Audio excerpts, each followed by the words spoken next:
from a sack to a bird, from a dope house trap when I started from a curb. Niggas didn't wanna see us, now it seems like they heard. Bitches didn't wanna speak, now they tweet for the dick.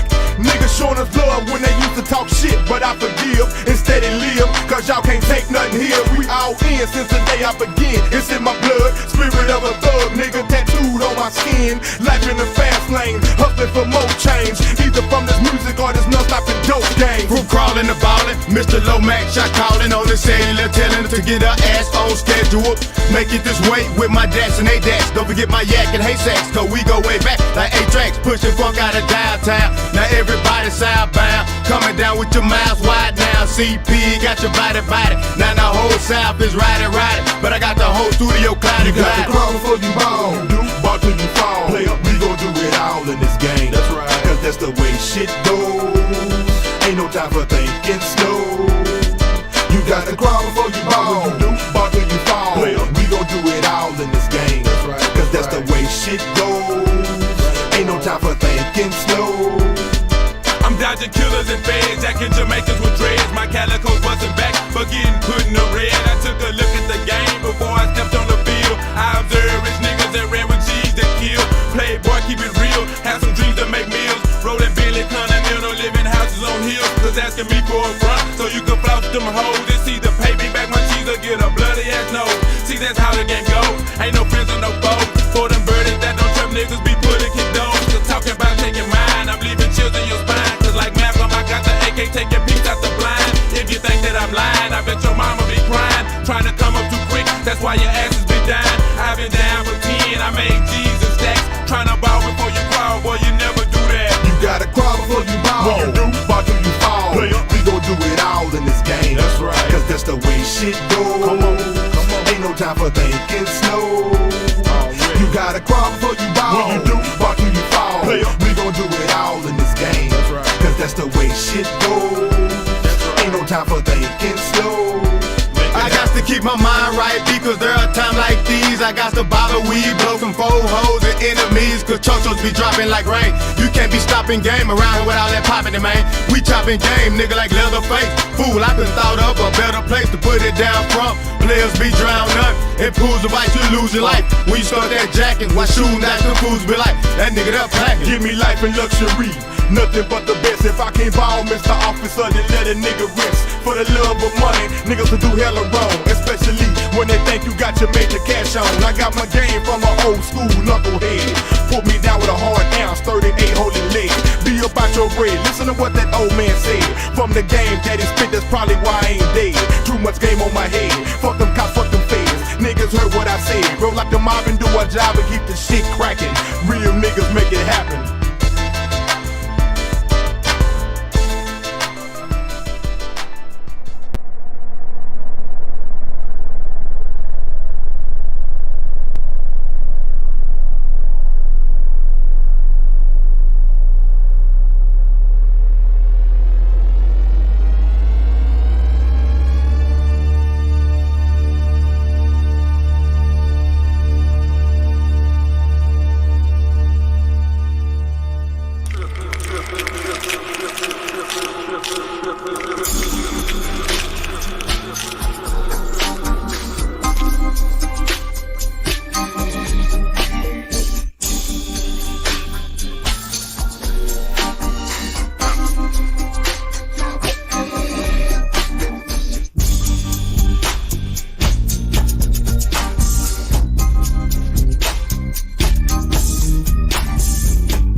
Mic check, mic check.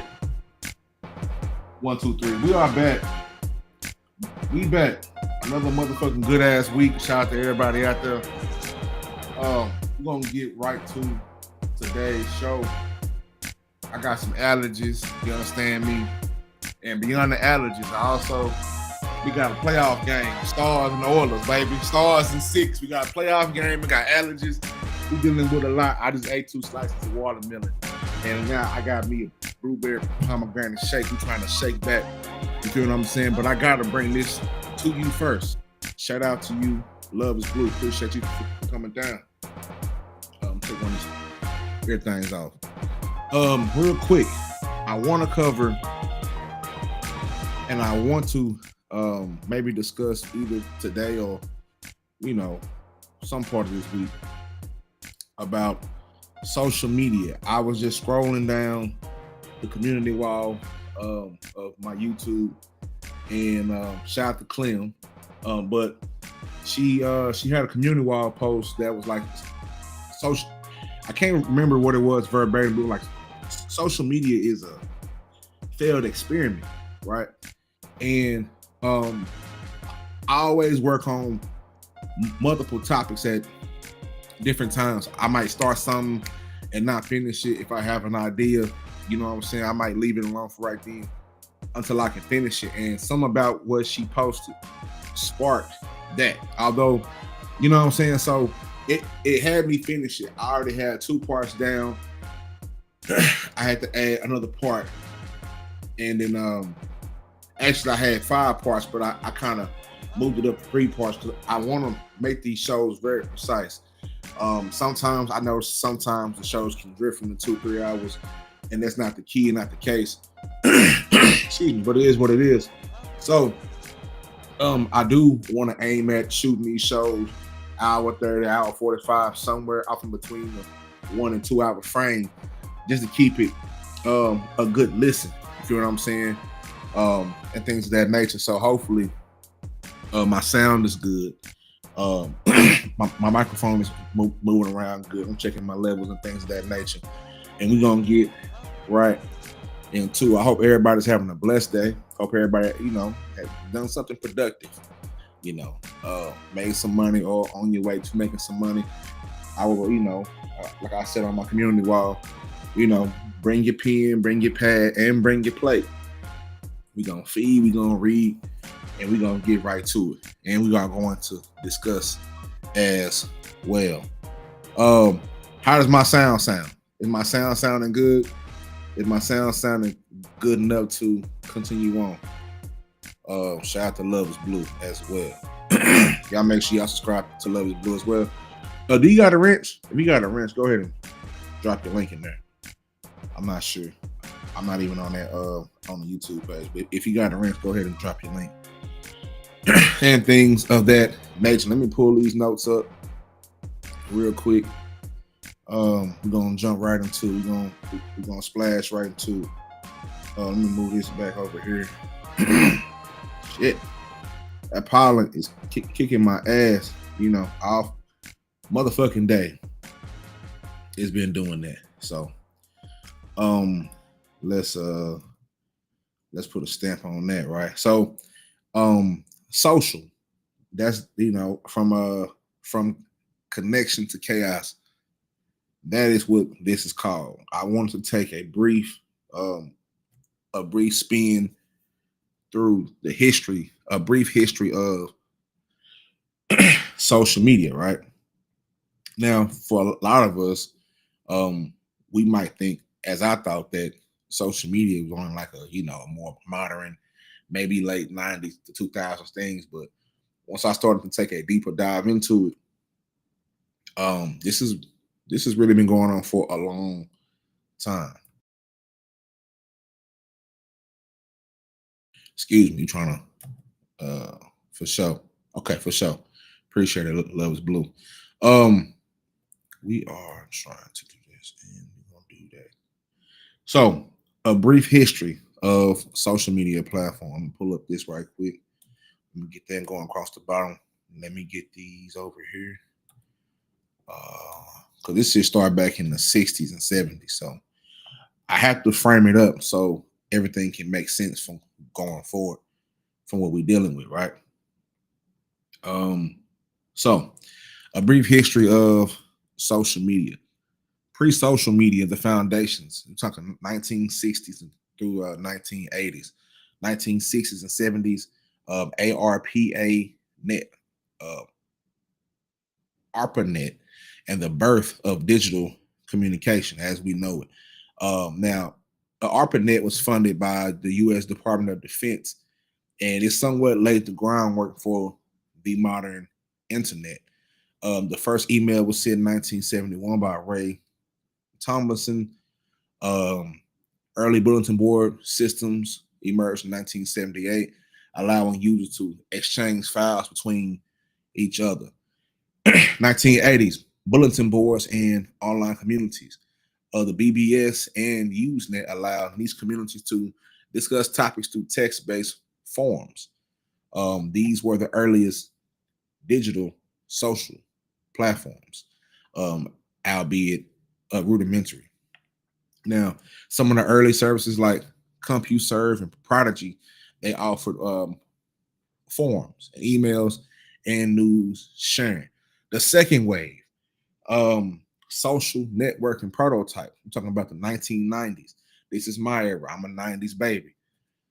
All right, so I was coming up in this era. A lot of us was coming up in this era right here, the 1990s to the early 2000s. 1995 was classmates.com, one of the first platforms focused on reconnecting people from high school and college peers.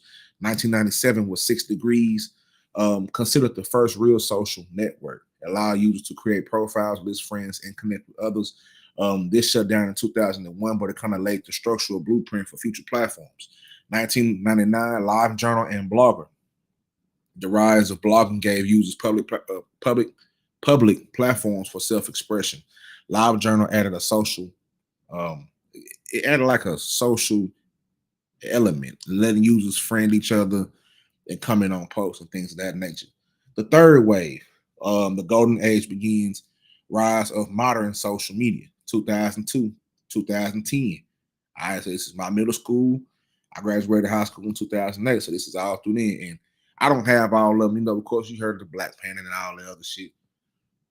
But these are just the main ones. 2002 was Friendster. 2003 was MySpace. LinkedIn. 04 was Facebook, launched by Mark Zuckerberg at Harvard. He began a college. It began as a college-only network and then opened in the public in 2006. 2005, YouTube. So YouTube has only been around for 20 years. So it's still virtually very, very, new. And Google bought that shit in 06. That they seen the vision, and they bought it in 06. This a revolutionary, platform.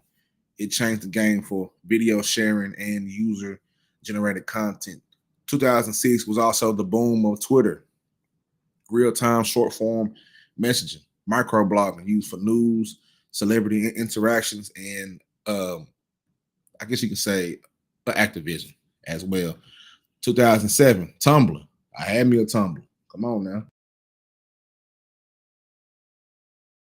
Tumblr in 2007. Now we get into the fourth wave, which is the mobile and the algorithm era in the 2010s. 2010s. Now, I'm just telling you a brief history. We're just going through a brief history before we get to the real meal. This is like, that's why I told y'all to grab your pen and grab your plate, because we're going to read and feed. You know what I'm saying? This is not for everybody to consume the information. These are downloads only for the trill niggas. You know what I'm saying? Niggas that like to use their brain. You know what I'm talking about? And things of that nature. So we're going through the fourth wave. All right, this is the mobile and algorithm era. 2010, Instagram. 2011, Snapchat. 2012, Vine, Periscope, Musical.ly. Algorithmic feeds and monetization. The platforms began curating content using the algorithms rather than chronological feeds, right? Big deal. Social media became a major driver of advertisement, brand culture, and influencer marketing. The fifth wave, from the 2020s to right now, surveillance, monetization, and short form reign supreme. TikTok, I think that was This emerged from Douyin and Musically. I kind of remember the little change right into it, right? Excuse me. This popularized short form video and viral for you algorithm. Reimagine what a social platform could be: heavy, data driven, addictive, and trend based. Clubhouse, 2020, the COVID era, audio based social. You feel what I'm saying? Clubhouse. This inspired Twitter spaces and fan based spaces and things of that nature. Short lived, but influential in popularizing live audio chat. Be Real, Threads, Blue Sky, Mastodon. This is the wave of the anti Instagram, anti Twitter, anti Facebook, or decentralized social media attempts. Now, each one tries to address modern fatigue with surveillance capitalism, vanity metrics, and toxicity. AI and virtual spaces, the integration of AI tools, virtual influences, and the metaverse, i.e., Meta's vision. Emerging tech is blending with social features in gaming, Fortnite, Roblox, VR, and AR. And for all you freaky freaks out there, you know, some of y'all getting freaky with the AI and the metaverse on your headset too far. Y'all, you got your whole meat in the matrix. Get your meat out the matrix. We need you to step back and don't get caught. Some of y'all niggas, it's too late. Y'all freaked out. Key takeaways from what I just framed right there. I just ran through a brief history of social media. We're gonna keep it moving to the meal, right? This is the appetizer. We get into the meal. So social media evolved from digital bulletin boards to a powerful societal force shaping culture, politics, identity, and mental health. The arc has shifted from connection to expression, performance to commodification.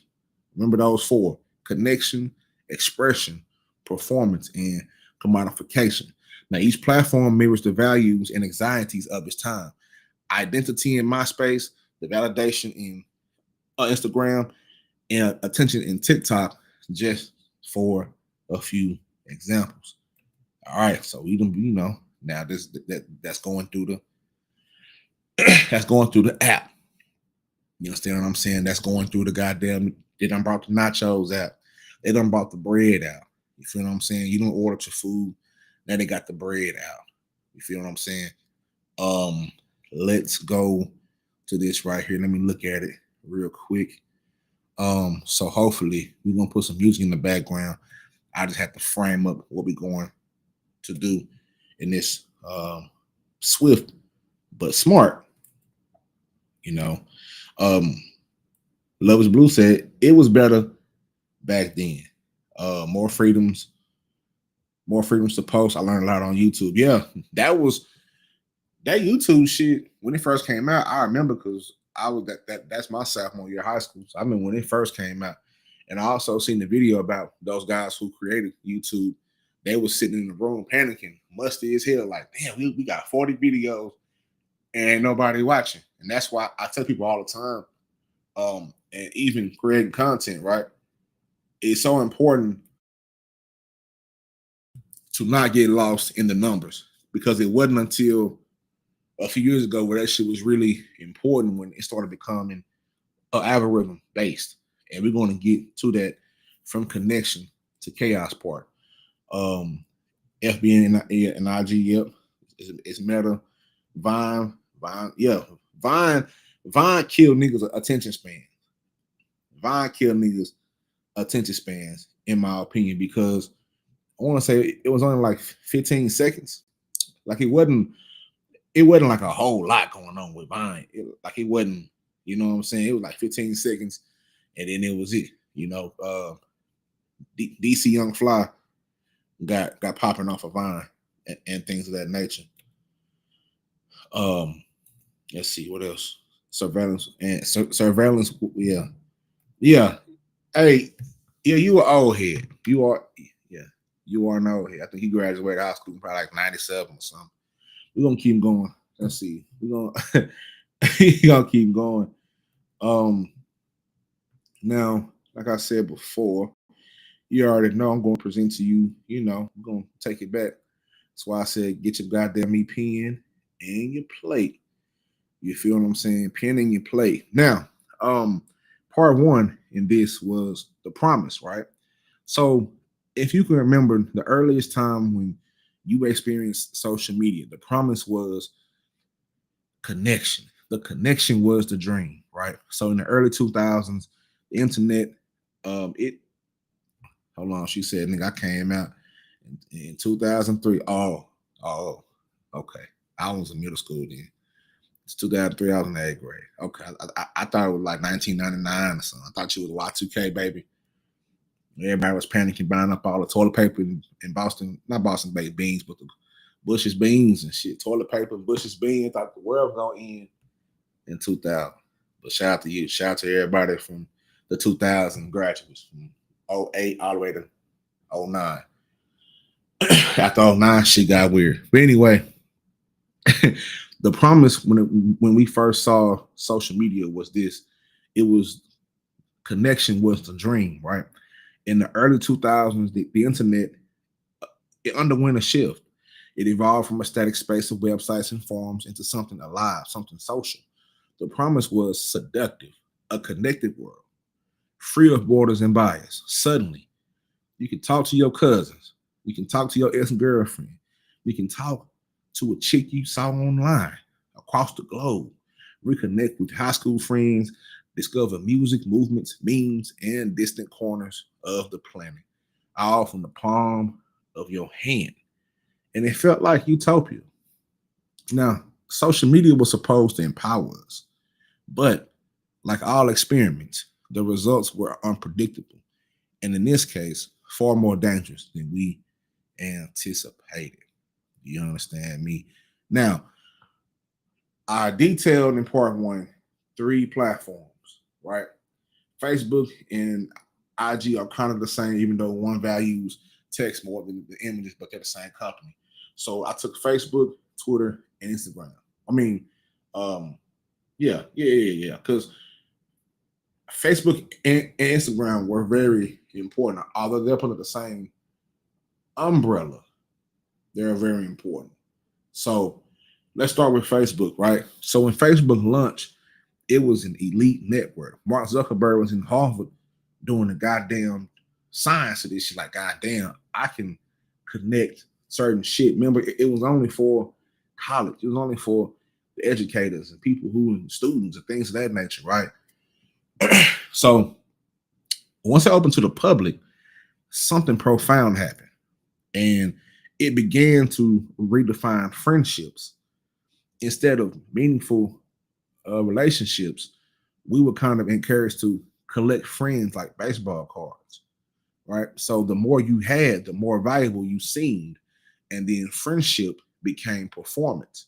It stopped being genuine somewhere along the line. When you start chasing, oh, I got this many friends. In my opinion, I can even go back further than that with MySpace. Niggas had top 8, top 10, top, you feel what I'm saying?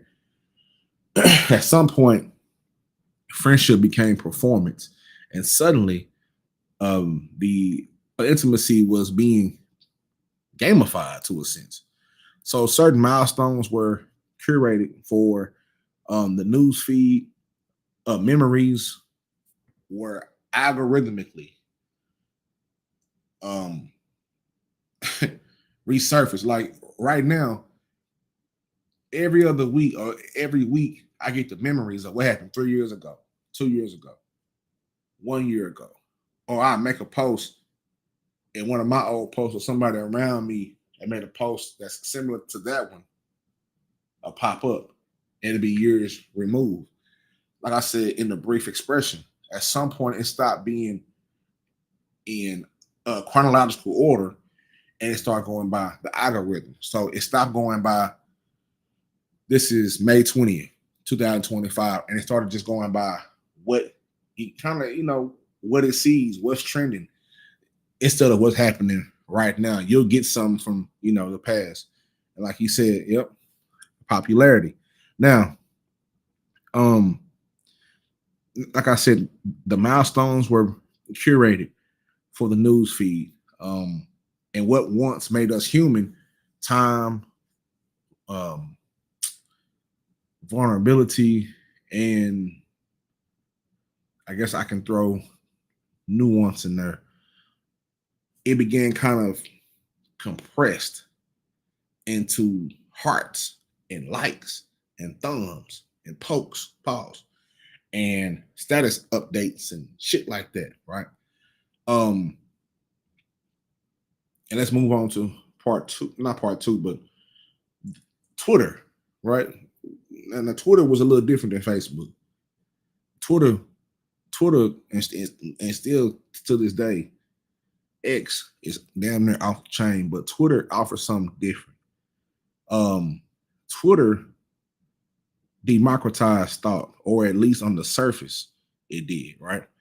And everyone had a soapbox now. It turned everybody had something to say. Twitter gave space for everybody to really say something and be heard. We don't know who these humans are, but now they got something to say. You feel what I'm saying? But you can only do it with 140 characters. I think now it's like 280. But the nuance died once Twitter blew up because it was the rise of real-time outrage, real-time change, real-time everything. And complex ideas were reduced to slogans, hashtags, and things of that nature. Now, civil discourse kind of gave way to culture and viral rage. So this is kind of like the world's town square quickly turned into a battlefield. If y'all are into the Bible, I've read the Bible before, this kind of became like a Tower of Babel. Everybody was in this bitch yapping. Everybody, you know what I'm saying? Everybody was in this bitch yapping back and forth, and and forth and back. Now hashtags all of a sudden became weapons. So movements like the Me Too movement and the Black Lives Matter, they found life on Twitter. But so did the hate groups as well, and the bots as well, and coordinated harassment campaigns as well. So what once looked like liberation soon felt like chaos. Then let's go to IG, the cult of perfection. Now, IG was built on photos, pictures. It offers something different from Facebook and Twitter, where Twitter and Facebook were just words. Now it was IG, it was a picture, it was a quote, it was something. But at the essence of it, Instagram was built on beauty, and IG conditioned us to share the filtered, not the real, everyday selfie. Niggas was sharing pictures of their scrambled eggs. Some niggas still do. Every selfie, every single meal, every sunset became content. That's when everything became content. Once you can put your camera up and show it, that took that shit to the next level. So Twitter revolutionized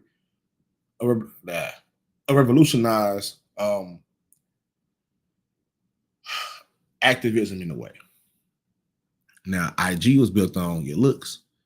It conditions us. So the platform also helped launched the careers of many influencers, but at the same time, it also sparked a mental health crisis among teens. I don't know if I did a video about this like last year when it was happening, about the teen mother who sued Meta and things. You know what I'm saying? Just started, these platforms have been sued because although at the core of it, or at the very beginning of it, it looked like it was something that's going to be, cool to do, until people start being, the fucked up people start being fucked up. They fucked up and realized, and then realized, oh, I can even be a more of a fucked up person on the internet. Shit kind of changed then.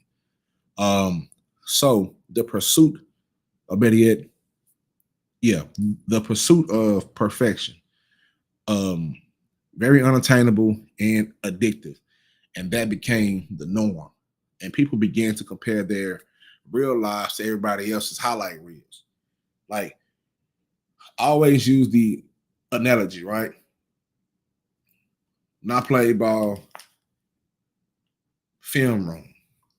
We're going to show you when you did some fly shit, and we're going to show you when you fucked up. We're going to show you when you got pancake. We're going to show you when you know what I'm saying, when you was, locked up with the old lineman way too long. You supposed to disengage, knock them arms down, move the fuck on. You feel what I'm saying?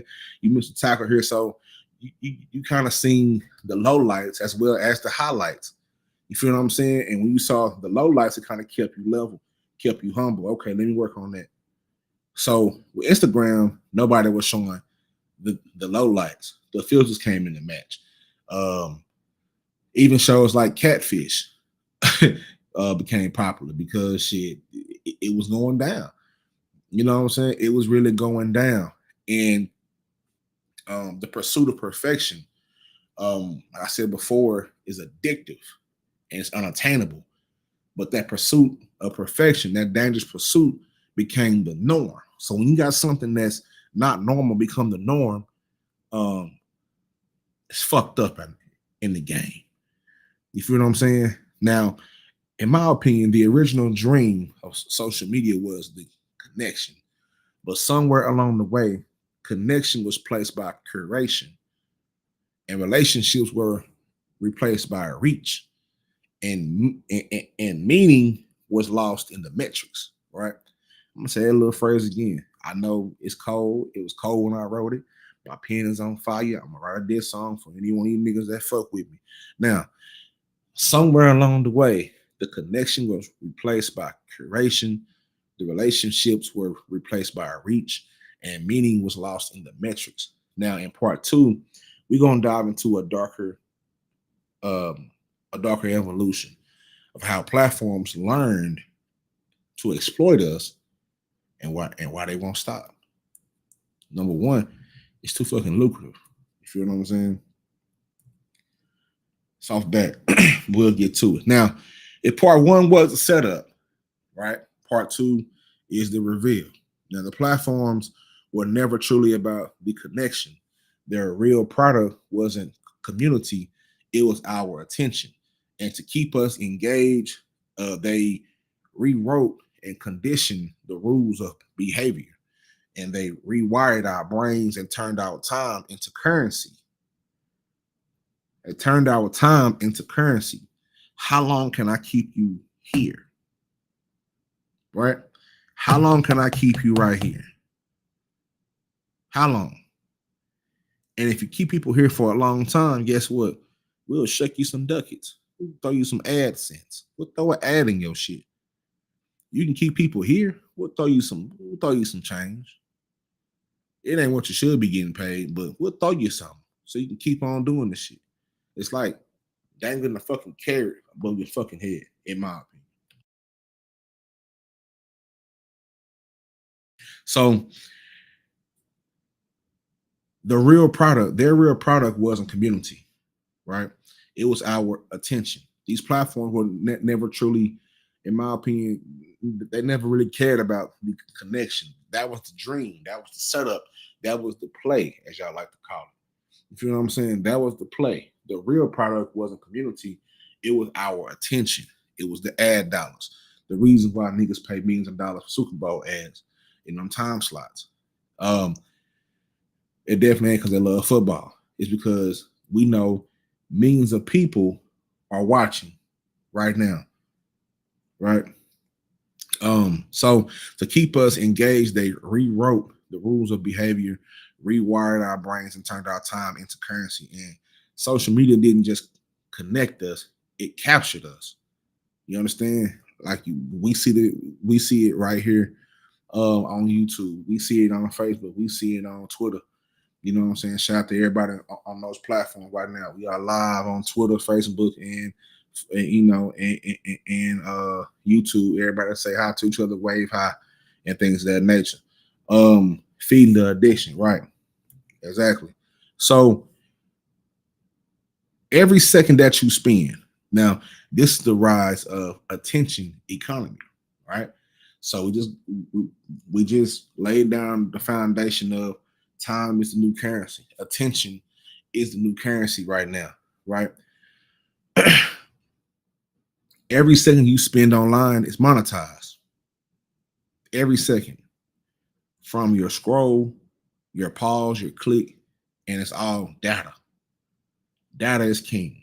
Platforms like Facebook and TikTok don't really make money unless you hooked. So they use powerful algorithms to keep you engaged, but not informed. Now, what you see isn't what's most important at all. You're gonna see a bunch of bullshit. And we talked about this a whole lot with previous videos. When we talked about the explore page going crazy. Some of the most beautifulest women. Yeah, I said beautifulest. Shout out to Keith Murray, the most beautifulest thing in this world, the most beautifulest women. I know that ain't the word we're gonna use for right now. We hip hop. So the most beautifulest women on the internet. You know what I'm saying? Whatever your type is, slim, thick, voluptuous. You know what I'm talking about? They gonna hit you with that same shit where they pull the tights up all the way to the. They pull the tights up to their forehead. Hit you with the jiggle jiggle. Hit you with the nonchalant. I'm making pancakes today. They turn around, ass everywhere. They're making pancakes. You ain't, bitch. You ain't turn around, go to the refrigerator like that. You have to jump to the refrigerator. But that's how they get you though. That they know you like that ass jiggle. You know. And I'm not no any better than the next human being, you know. But I that's how people become freaked out. We got a freaked out culture right now. Some that's gonna be in the future. Absolutely in the goddamn future. The freaked out culture that we got. Shit is out of hand. But anyway, the algorithm don't care about it don't care about what's most important, right? It cares about what would keep you right here, right? And what keeps us looking? Maybe it's the outrage, maybe it's the fear, maybe it's the shock. I found a 2018 MIT study that found the false news spreads 6 times faster than the truth on Twitter. Now, we didn't need Twitter to find that out, and we didn't need 2018 MIT people to figure that out. We've heard that our whole life. If you know of the culture, people say a lie, spreads faster than the truth. We've heard that before. So same thing with that. It's even faster on the internet. So the algorithm doesn't care about the accuracy. It doesn't really care about how true the news is. It just cares about the engagement. If I post on there like, it's some aliens walking around right now. You feel what I'm saying? And that shit get bubbling. And all of a sudden, that's gonna be, it might not be no aliens. It might be some niggas walking around in some alien suits. But if that shit turn up, trust me, it's gonna spark something. And if you spark something enough, you got fire. You understand what I'm saying? If you got something to ignite it with. Now, it doesn't care about the accuracy. It cares about the engagement. So this is we start getting to the addiction by design now. We start seeing how people that are behind these equations, people that are behind these black mirrors that we call our phones, our computers, our laptops, and things of that nature, they really doing the science on us now. They really mind fucking this. You know what I'm saying? George Clinton has a term for this called psychosodomy. You know what I'm saying? Shout out to George Clinton. You feel what I'm saying? But psychosodomy is mind fuck. They mind fucking you now. So these social platforms use psychological tricks to keep us coming back from dopamine hits, from likes.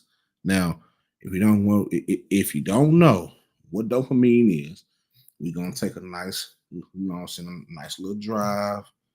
We're gonna go over here, I'm gonna lay it all out. You feel what I'm saying? I'm gonna lay it all out because everybody don't know. I have to learn. Right now, we definitely are here to learn.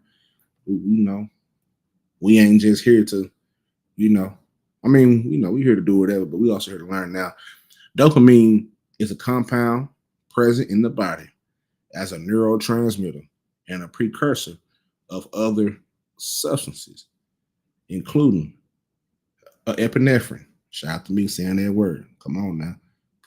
SAT word, we're getting to it. So, with dopamine, it's a hormone. It's a neurotransmitter. It's a chemical messenger. It's I feel good.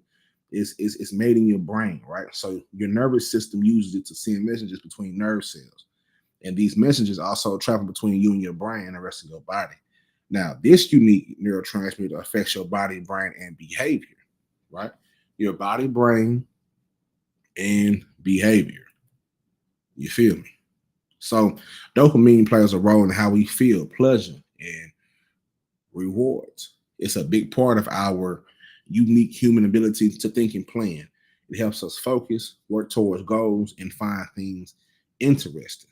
Now, like most other systems in the body, you don't really notice it, or maybe until you know about it, until there's a problem. Too much or too little dopamine can lead to many different health issues and mental health issues.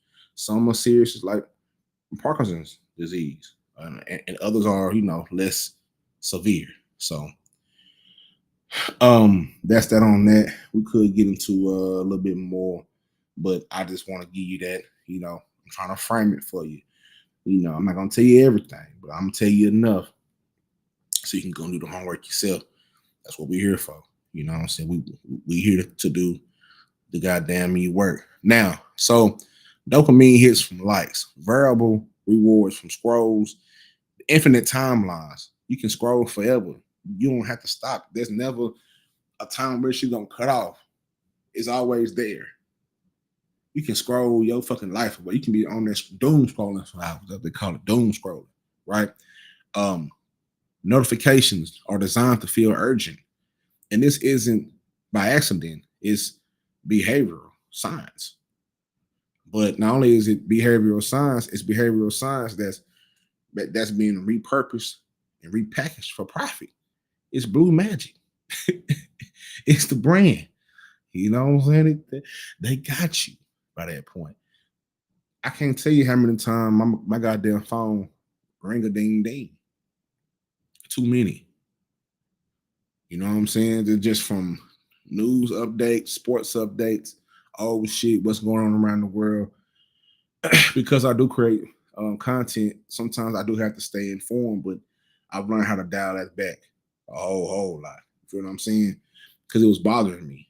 You feel me? All the goddamn dings and all them, all that bullshit. So, yeah, behavioral science repurposed for profit. Now, even former insiders, people who have worked off in these spaces, have admitted to it. So we do have an excerpt from a former Facebook executive. Her name was bear with me now, Shamath Palihapitiya. Now, Palihapitiya, I'm gonna spell it, and you figure out how to pronounce it. Shamath Palihapitiya. Palihapitiya.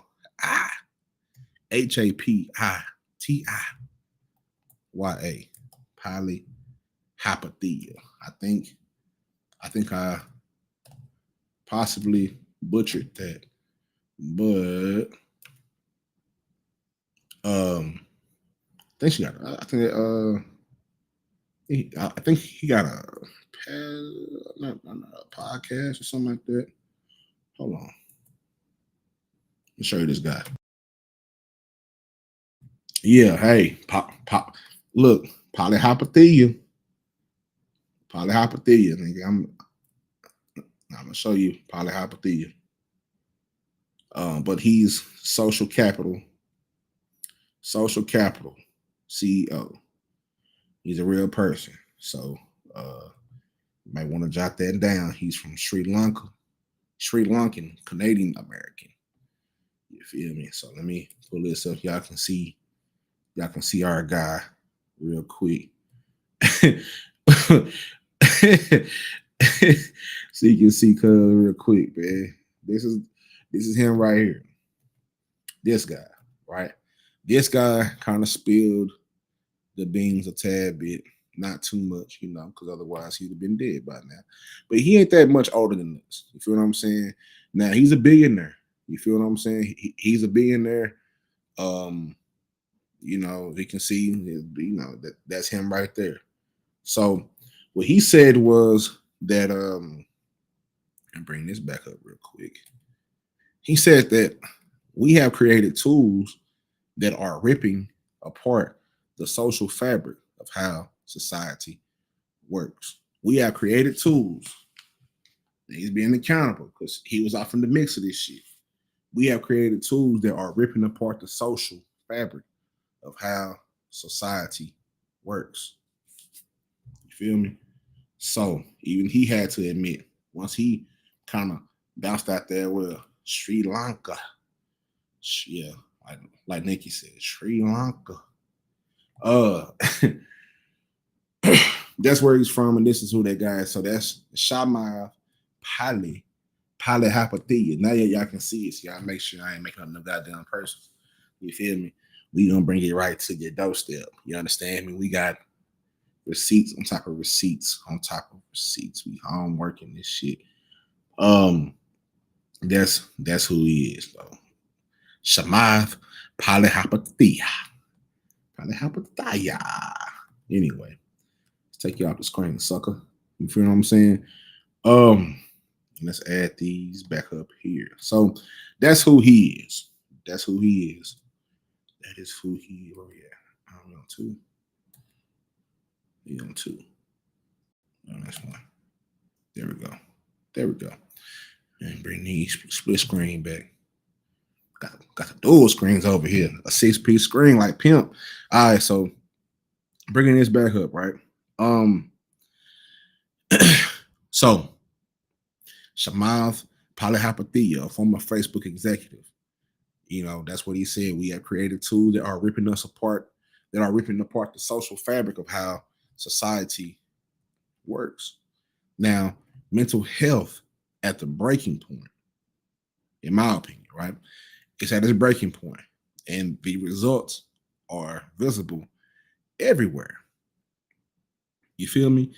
You can start with our babies, our children, our kids.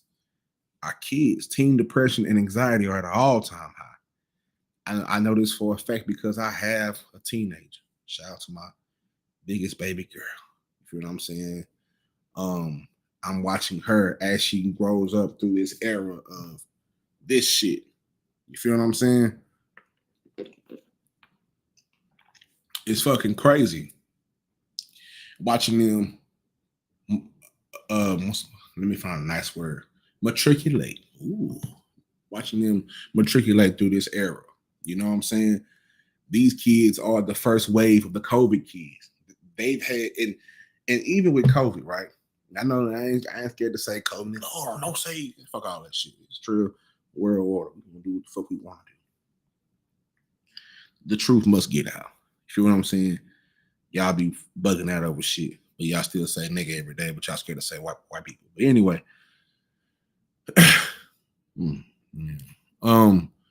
COVID, when COVID happened, in my opinion, that was a piece of it.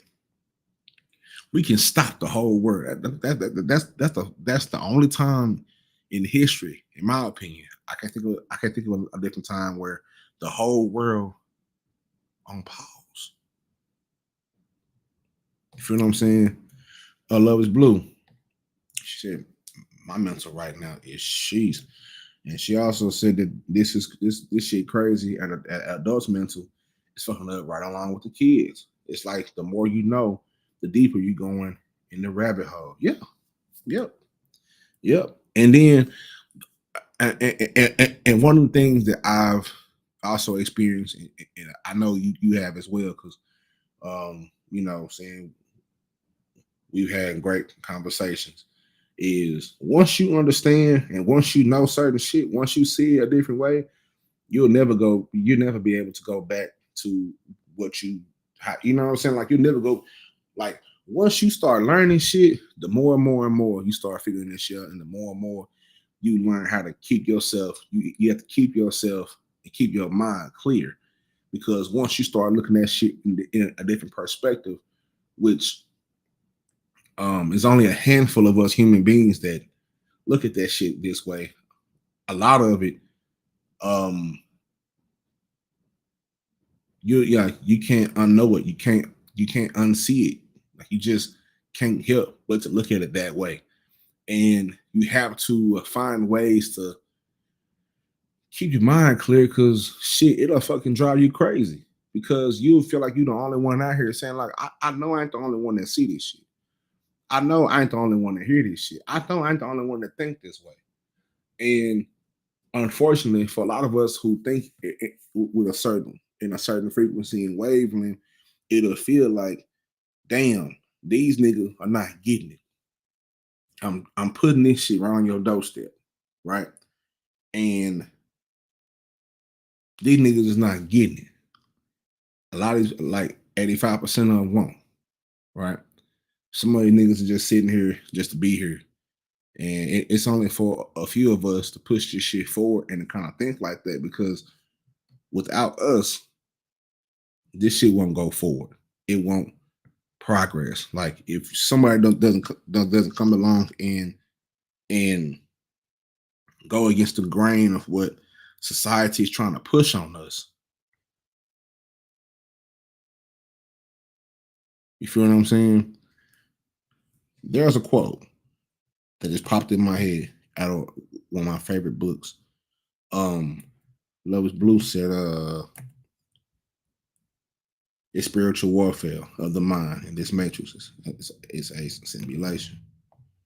You understand me? One of my favorite books, right? It's called The Originals. Find this real quick. I post this clip a lot of Nip. Also reading this part. Shout out to Nip. Long live Nip. Nipsey Hussle, that is. The marathon must continue. The Originals. It talks about creative destruction, right? And I'm trying to type this in right now because I want to get it correct. If I can find, there you go, right there. I just need to find that part. That's it. So, chapter 1, right? Remember, we were talking about the people who think different, right? The risky business of going against the grain. The Originals are willing to take that risk, you know, but they're not wild risk takers. That's not that is not what I need. That is not what I need. Hold up real quick.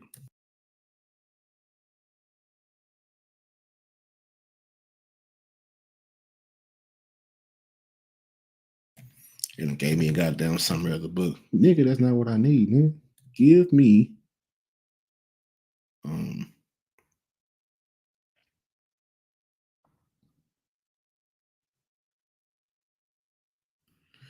but anyway, creative destruction, the risky business of going against the grain. It basically talks about, you know, the unreasonable people are the ones that push the world forward. I can't find the original excerpt, but that's off the cuff. I'll bring it back later. You feel what I'm saying? I'll bring it back later. I'll bring it. I took a risk, and now shaking my head. Hey, I mean, that's what life is made of, you know. You win and lose. Just make sure you win more times than you lose. You know, but teen depression and anxiety are at an all-time high. Body dysmorphia is skyrocketing amongst the youth. Cyberbullying and cancel culture are normalized. Doom scrolling has replaced rest. Now, Facebook's own internal research, the Instagram files leaked by whistleblower Frances Haugen, showed that IG made body image issues worse for 1 in 3 teenage girls. Excuse me. And they kept quiet about it, right? So at this point, I don't think we're users. We're going to go into a brief intermission after this. I don't think we're users at this point. We're the product. So our thoughts, our emotions, and habits are being shaped to serve the bottom lines of a few tech giants. And I mean a few of them. It ain't nothing but about 20, 30, maybe even less than that. Maybe more than that. I don't know, but it's not a whole lot of them. you know. And in part 3, we'll go a little bit further. But like I said, let's take a brief intermission. You feel me? We gotta run some ads, but we'll be right back after these messages real quick. God damn it.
And we back. Just like that. We are back. We're gonna take this time out to tell you that we are right smack dab in the middle of 2025 Mental Health Awareness Month. Turn awareness into action. Check your phone, check your local shit to do. Make sure you turn your awareness into action, and things of that nature. If you are in the DFW or the Tulsa metropolitan area, One of One Furniture Restoration is available for you. Now, if you got that chair, if you got that table that ain't stable, you understand me? If you got that chair that wobble over there, if you got that table that's not stable, come holler at One of One Furniture Restoration. And like I always say, this is an interactive show. You can put your phone up to an alternative screen and hit that QR code. It's going to take you to wherever you need to go. But for those old heads who need to contact by email, brooksg953@gmail.com. One of One Furniture Restoration. Don't throw it out. Give us a shout. Come turn that little raggedy ass nightstand that you got over there and come bring it to us. Bring it to us. God damn it. We're going to turn that son bitch into a piece of art. So holla at my brother down there in the goddamn DFW Metroplex area. He going to turn that shit into a work of art. Something like you never seen before. One of One. And that's why we've One of One Furniture Restoration. Don't throw it out. Give us a shout. You understand me? The Prescription. For those of you who like old school type platforms, like the Forum, like we talked about earlier, the Forum, the Tumblrs, things of that nature, you might want to come and bring your talents, your eyes to the Prescription on Substack. You feel what I'm saying? I have things on Substack, look, excerpt, think pieces of that nature. We just not on YouTube no more. We just can't be on YouTube like the rest of these niggas. We too creative. We gotta find all types of platforms to get our shit out. You understand me? So the Prescription is something that's very unique and that I fuck with because it's for the readers, it's for the scholars, it's for people. It's for people to use their brain. It's a beautiful Black community, online community over there on Substack. You feel what I'm saying? If you want to get away from the bullshit, you want to get away from all the extra shit on social media. If you want, come over to Substack. QR code, top right-hand corner as well. We're going to find multiple ways to get this pimping out. You understand me? True World Order, the show itself, the podcast, the show itself will be back tomorrow, episode 68 or 69. One or the other. We got a very interesting show. This is my chance to satisfy my other Gemini side. Matter of fact, it wouldn't be a better day to do this show on the beginning of Gemini season. It is here. It has approached us, the best season of them all. Without us, the world would be bland and boring and things of that.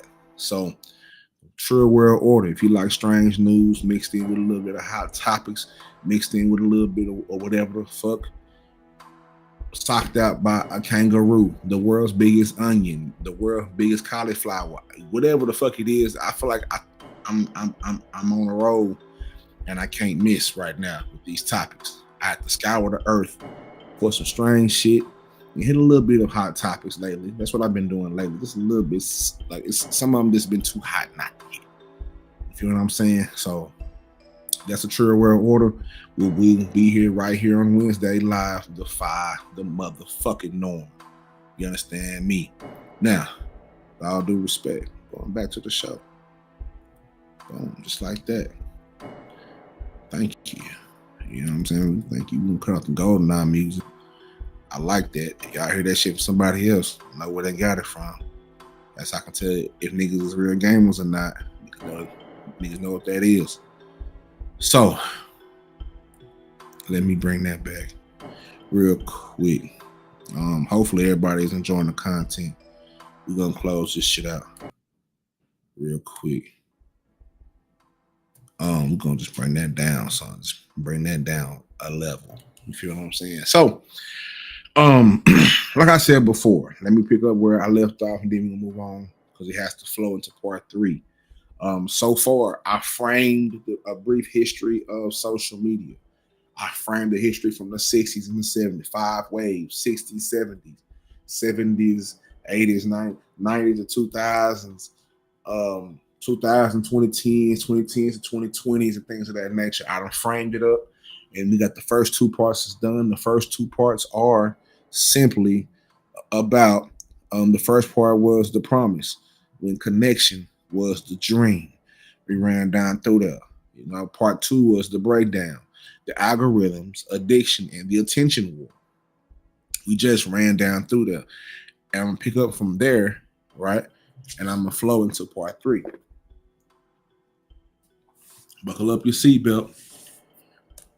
Hopefully you got your pen and your plate ready. We feeding and reading right now. We feeding and reading, taking notes. We're analyzing shit like we never have before. You know what I'm saying? So I'm taking you all the way down in the cracks and crevices of this shit that we call life. Now, we are not users. We're the product, right? Our thoughts, our emotions, habits are being shaped to serve. Our thoughts are our emotions and habits are being shaped to serve the bottom line of tech giants. And in part 3, we confront the most uncomfortable truths, right? Even if we know all this, we might not be able to escape this shit. You know, this is a Trill Pill. I can't do nothing but keep it funky with you. I wouldn't be doing you a service. I wouldn't be doing me a service, you a service, or anybody else a service if I didn't keep it real with you. You understand what I'm saying? So part 3 is the matter of fact, let me get this shit up out the way. That might be in the way. So part 3 is the collapse. The collapse. Why can't we go back? Now, the common belief is that we can fix social media. We just need better policies. We just need more oversight, kind of communities. But what if we can't? What if these platforms are broken by design and getting worse by the day? What if the experiment has succeeded on its own terms, just not ours? What if this shit was a failed experiment. Shout out to Clem for resparking that flame of the idea that I had about social media being fucked up. You ever did something by accident but profited off of it? So you kind of like, okay, whatever.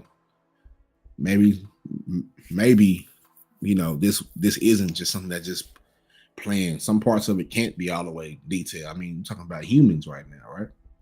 So if you did something that was cool and it made you a lot of money, it made you a pioneer, it made you a tech giant, it made you whatever, and you start making millions of dollars, billions of dollars from it. But at the same time, because you think it's so perfect, you don't bother to put any parameters about it. You kind of let it go because it's making you so much money, so much revenue. And in the future, it starts to bring you problems like now you got to sit in front of the Supreme Court and shit. Now you're being sued by families that have had children and people commit suicide because of your platform, because of what your platform created. Now, although it's probably not your fault directly, but it's your platform. So I don't, in my opinion, and I'm going to say this because I am a very responsible content creator, right? So a whole lot of these niggas think because you have a platform and something happens on your platform that you're not responsible for. And they couldn't be more wrong, in my opinion, because you are the controller of the platform. This is your platform, right? If how many clubs that we know get shot the fuck up? Now, the club didn't shoot that shit the fuck up, but because it shot the fuck up, the club got to take the brunt of it. They got to pay whatever. They got to pay fines, get sued, all that shit. It's the same thing. You feel what I'm saying? It's the same thing. So being very responsible for your platform is very important. And we've seen Mark Zuckerberg piss his pants when he was sitting in front of Supreme Courts. And we've seen, you know what I'm saying? It's just weird. People who take this shit, we see, or we kind of see what Elon is doing with the Neuralink and with X and the weird shit. You know what I'm saying? We can't quite put a finger on it, but we know something is going on. You understand what I'm saying? But like I said before, I posed this question to you. What if the experiment has succeeded on its own terms and not just ours? So in my opinion, I always say I can remember excuse me. Who is Alex whooping my ass right now? I can remember being a child, being 10, and just growing up, right? Because I grew up, I'm a 90s baby. I'm a true millennial. You know what I'm saying? I can just remember everything moving fast. She went from beepers to two ways, all this shit went fast as fuck. You know what I'm saying? Everything went fast off in between the time I was 10 years old in 2000, right, to the time I was graduating high school in 2008. So much has fucking happened.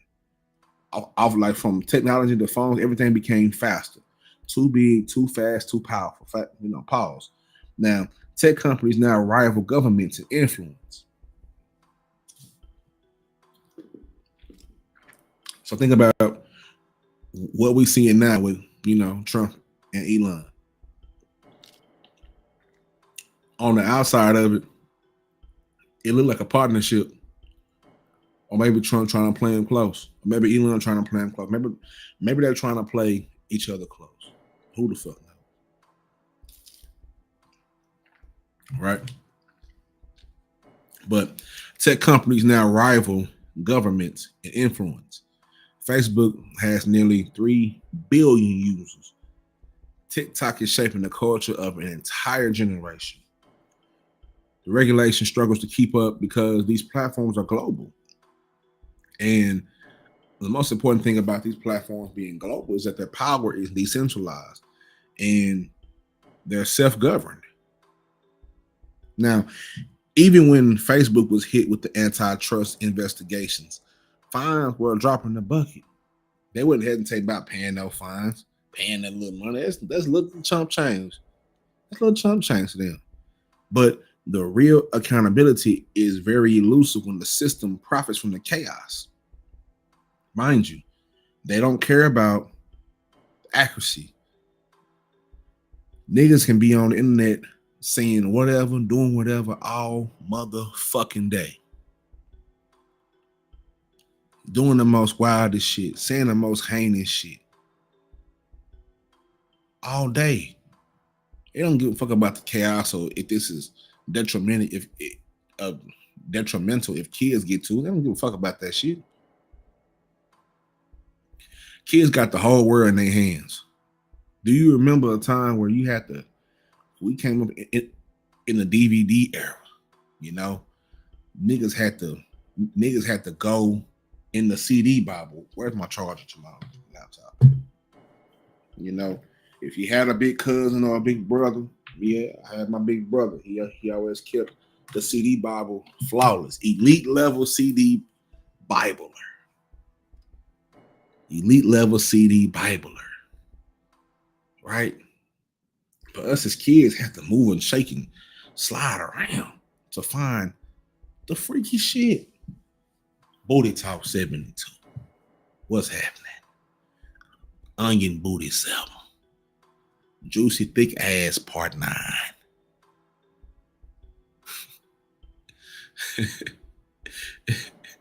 Big Black Juicy Asses. Niggas have to go find them. Damn, these kids have the whole internet in their hand. They can go find all the good shit and the worst shit. And it's worse.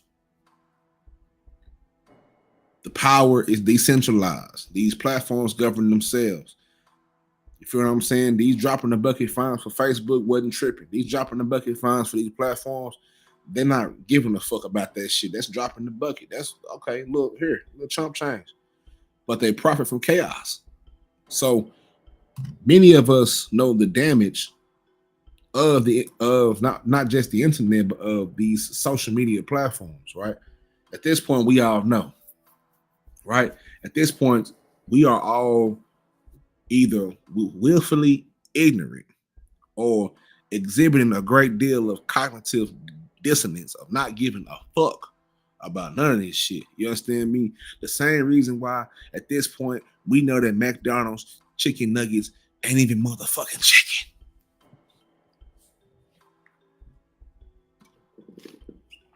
But the goddamn line at McDonald's is still packed every motherfucking morning.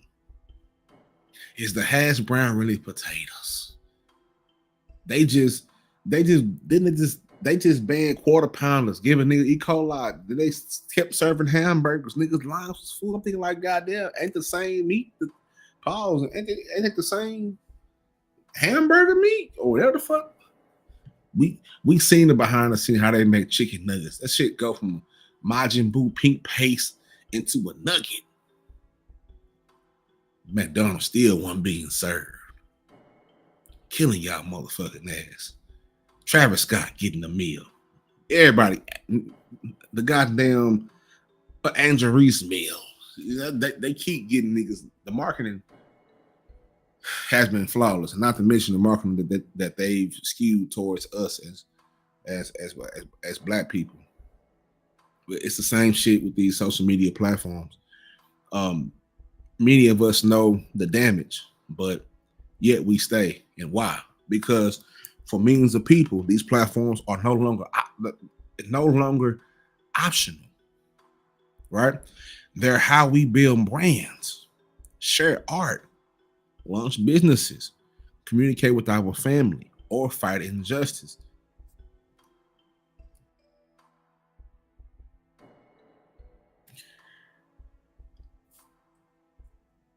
It's no longer optional. It's how we build our brands. It's sharing our art. It's whatever we do.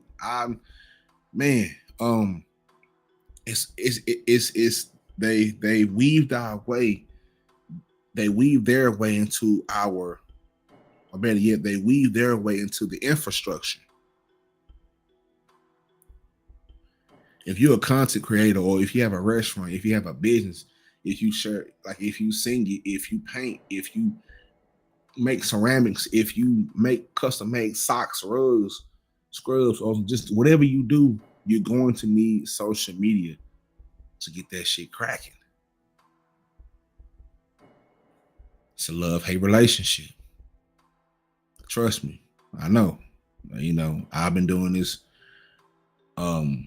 heavy for shit, maybe 5 years with just a trill pill, and maybe 2 years to try to figure out what the fuck am I doing on the internet. I just want to talk about mental health and trying to figure it out. You know what I'm saying? Before it became into the trill pill, but just, you know, probably for damn near seven, you know what I'm saying? So it's trying to figure out these algorithms, some niggas just bump in this shit. Some gotta work your way, but along the way, if for those of us who didn't exhibit, or not really exhibit, but those of us who didn't get a large following off the bat, it kind of made us figure out, okay, now what works and what doesn't work. For the ones who had to kind of fish and find ways to make content and try to find creative ways to exhibit the purpose that they feel like they're, you know what I'm saying, living out and things of that. You feel me? Or just simply trying to communicate with family, you know, or to, to do whatever the fuck. It's over with. It's over with. Cooked. Nigga, we all cooked. They weave their way into the infrastructure. And when you opt out, it can kind of feel like you disappearing now. So even creators and maybe the activists and the entrepreneurs are torn, because how in the motherfuck do you critique the machine when that machine is your passport to the motherfucking universe? How can I sit here and say, yeah, these social media platforms is doing a number on us when we talking through a social media platform right now? We on 3 of them right now. We on Twitter, YouTube, and Facebook. How in the fuck can we sit here? It's already that they've already weaved into the infrastructure of all this shit. And that's the conundrum that a lot of us are in.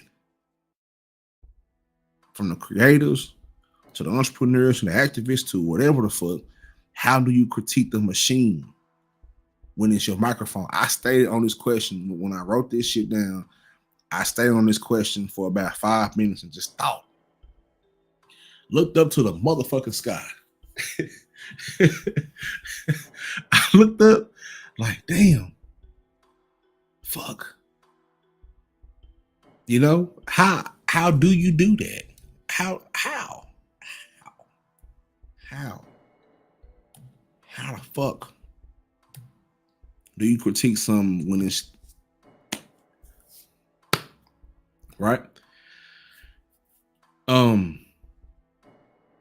gonna keep that question, and I'm gonna build off that question later on, probably next week or in the future, right? Social media has already changed us. We speak in memes, we speak in our own hieroglyphics, if you will, emojis and things of that nature. You know, we argue in threads. Our sense of self is kind of entangled with our online presence, right? Our children now growing up, they are children of the algorithm now. Our children grow up performing the algorithm before they even understand what the fuck it is.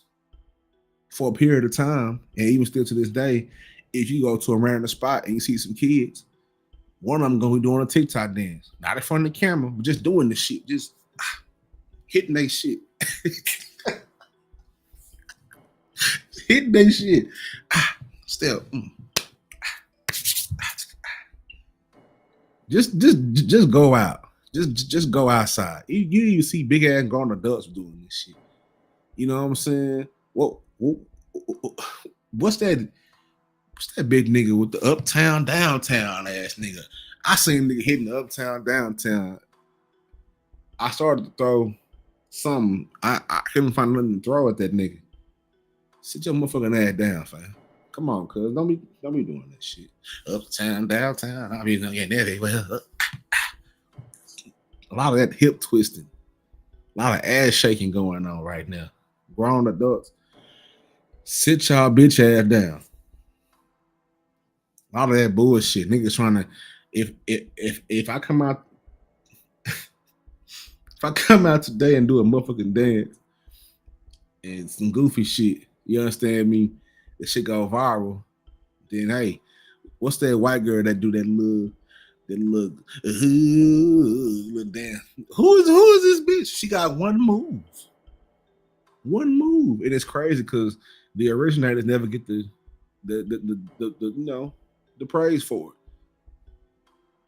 Same thing with K Camp and them people who created the Renegade. They had to fight for that. K Camp had to fight for that. You hear them talking about on these podcasts how they have to fight with that because you know how we create shit and you know how they take shit. And all of a sudden it's theirs now because they done Elvis this shit. No, bitch.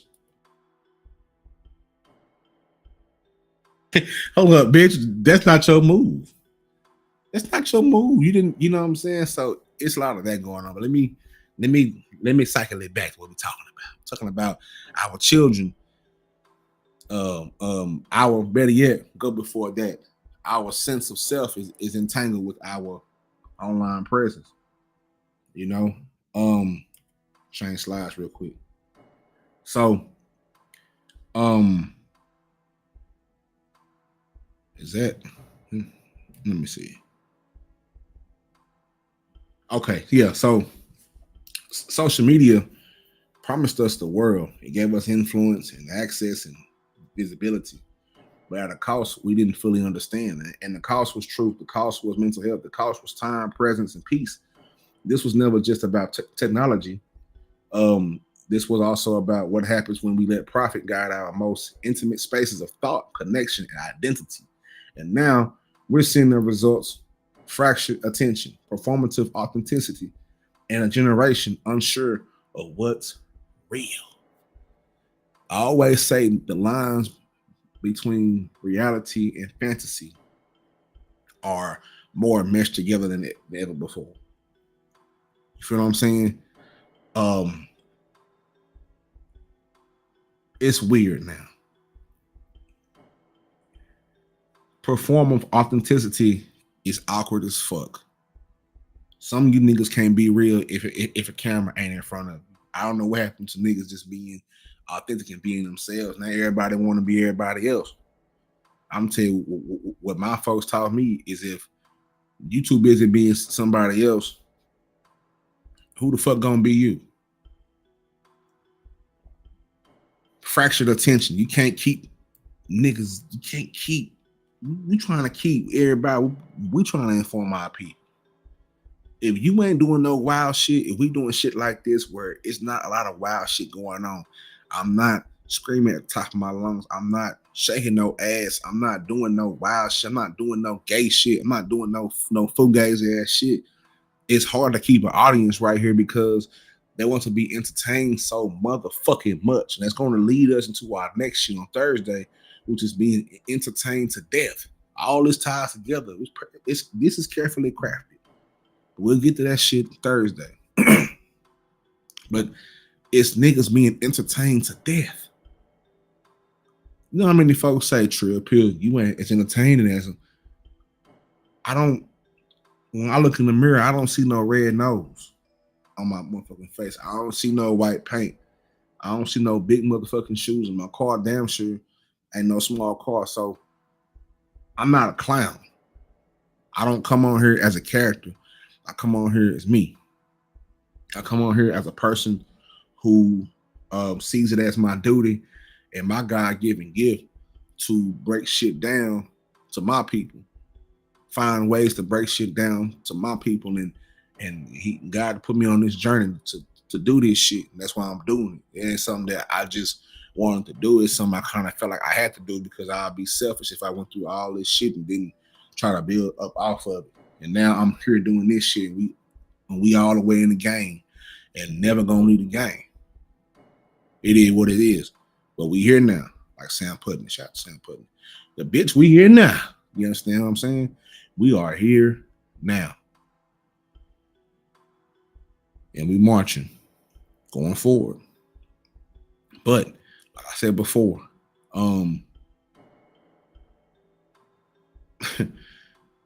social media has already, changed us.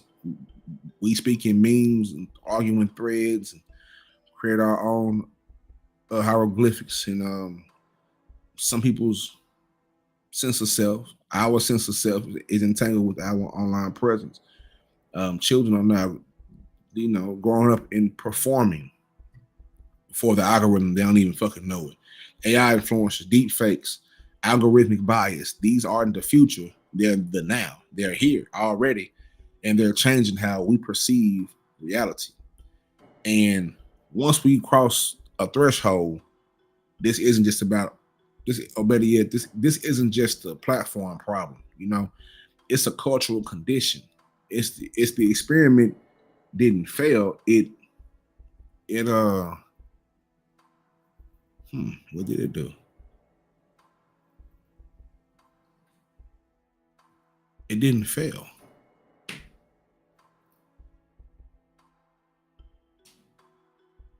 It didn't fail for them. It didn't fail for them. They kind of, I gotta put a finger on that. But there's one thing though. Before we close this shit out, there's one thing that the algorithm can't own though, and that's our choice to build something better, right? Unfortunately, we can't change what's already here, but we can do our damnedest to continue to build better, to get better. These are just my little sources over here, but this is three sources that I use. I use a few more, but if y'all if y'all want them, hit me up and say, hey, give me some other sources. I'll send them to you. You know what I'm saying? But these are just three that help me, kind of guide me. Three of the main ones. There's about 10 of them that I kind of weaved in and out of, but it is what it is. You feel what I'm saying? Let me go down to the comments real quick. Miss City Bean, appreciate it already. Yeah, I was scrolling and I saw you already. That's all. Love is blue for sure. You know what I'm saying? Well, welcome. You're welcome. We just going over a few things. We're just going over. We just got our, we got our pens out and our plates ready. We done went through the appetizers. We done went through the main course. Now we're ready for the dessert as we close this shit on out. You feel me? As I conclude this, in my opinion, all this shit is it's beyond the feed. At this point in social media, and so these social platforms, they're not going anywhere. So we have to start reclaiming our attention, reclaiming our, like, the things that are the currency. We have to reclaim them. This shit is ours. You feel what I'm saying? It's ours. So we have to reclaim our humanity. Now, social media didn't just change the way we communicate. It rewired the blueprint for how we live, how we perceive, and how we interact with each other, right? And ourselves. So what started as a digital convenience kind of grew into a cultural dependency. And it became our clock. It became our compass. And it became our mirror. But when the mirror is distorted, that distorted reflection becomes dangerous. So we are now living in a time where reality is shaped not by experience, but by exposure. You did? Reality is not shaped by experience anymore. It's shaped by exposure. The feed is a filter. And the longer we stare into the filter, the more we lose the clarity of our own vision. And the attention is no longer something that we give freely. It's something that is extracted. You know what I'm saying? Like, your attention, can you just imagine? You can look up in the sky, close your eyes, whatever. Every time you scroll past something that's putting money in somebody else's pocket, you ain't gonna never motherfucking see. Never see. Ain't nothing you can do about it. And ain't nothing we can do about it. So the attention is no longer something that we give up freely. Which, it's something that's extracted. Identity is no longer something. It's no longer something that we define. It's something that shaped by likes and shares and algorithmic trends, and it's the algorithmic trap. I talked about it when I was going through Cloud Over Culture with this rap shit. It's the algorithmic trap. I'm gonna talk about shooting the shit about you and your homeboys. You gonna talk about shooting the shit out of me and my homeboys. Some executive, first those videos and those songs are gonna blow the fuck up because it's outrageous. It's, oh my God, I can't believe he said he gonna slide on Lil Whoop-de-Whoop and Lil Whip-de-Wham. Damn. And then Lil Whoop-de-Whoop and Lil Wham-de-Wham said they gonna slide on Lil Bamity-Blop and Lil Whoop-de-Whoop-de. Yeah. These millions of views, thousands of views. These executives see that shit. They pour money into it. One of them dies, two of them die, maybe three, maybe four of them die. They still are lucrative. They fell victim to the algorithm. They knew if they were seeing some different shit that wasn't as outrageous, it's gonna be harder for me to make money. Before me rapping and all this shit, I done seen niggas who rapping the same gangster shit, the same throat shit, the same gang culture type shit that made millions of dollars and become superstars and get put on the side of buses and TV shows. And I want that lifestyle. So I'm gonna say, fuck them niggas on that side of town. Even if I don't know them niggas, I'm gonna slide on them niggas. The algorithmic trap.